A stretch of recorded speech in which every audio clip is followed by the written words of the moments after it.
Imagine waking up one morning and finding out that everything you hold dear is gone. Your job, your home, your family. What would you do? Would you crumble under the weight of despair, or would you fight for a better tomorrow? Hold on to that thought, because today, I'm going to tell you a story that might just change the way you see your own life, the way you approach your challenges. Let's dive in.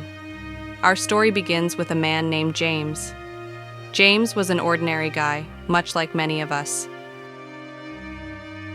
He worked hard, took care of his family, and dreamed of living a life of purpose. But one fateful day, everything changed. James lost his job of 15 years due to a sudden company shutdown. The financial stability he'd worked so hard to build crumbled overnight. With bills piling up, he was forced to sell his home and move his family into a tiny, rundown apartment. As if that wasn't enough, his wife, overwhelmed by the stress, decided she couldn't handle the situation and left him, taking their children with her. James was left completely alone, with nothing but his thoughts and the crushing weight of failure. Now, pause for a moment and imagine yourself in James's shoes. How would you feel?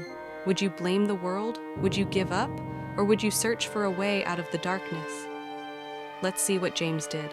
For weeks, James was paralyzed by despair. He barely left his apartment, surviving on instant noodles and self-pity.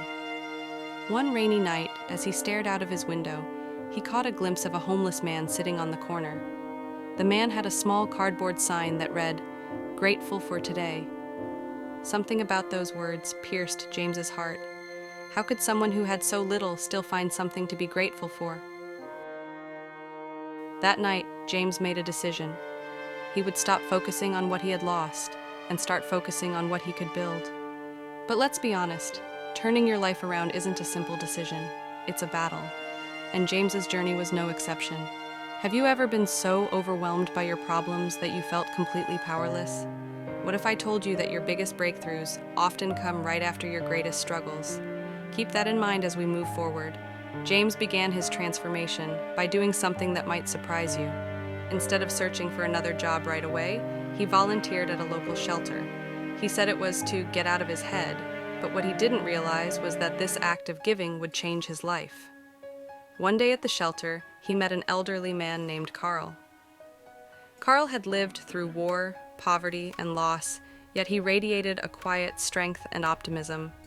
When James asked Carl how he managed to stay so positive, Carl replied with a smile, "Gratitude, my boy. Every morning I write down 3 things I'm grateful for, no matter how small." This simple advice became James's lifeline. He began his own gratitude journal, scribbling down things like, "I'm grateful for the roof over my head," and "I'm grateful for this hot cup of coffee." At first, it felt silly, but over time, he noticed a shift in his mindset. The more he focused on what he had, the less he dwelled on what he'd lost.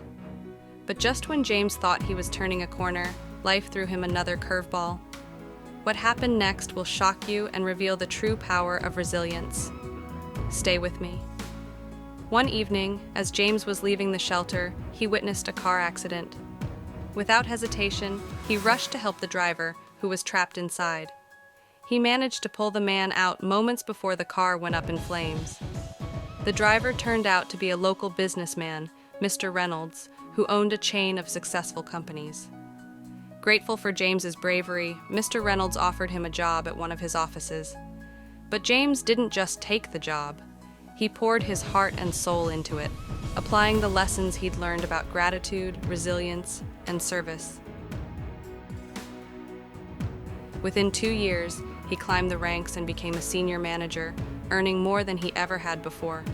The life lesson. James's story teaches us something profound. When life strips you of everything, it's not the end. It's an invitation to rebuild. Sometimes the key to overcoming hardship isn't to focus on the problem, but to find something, however small, to be grateful for. And often, the act of giving to others can be the spark that reignites your own purpose. Let me ask you this. What's one thing you can be grateful for right now? Take a moment to think about it. Write it down if you can. That one thought could be the beginning of your own transformation. James didn't just rebuild his life, he transformed it. He reconnected with his family, bought a new home, and even started a foundation to help others going through tough times.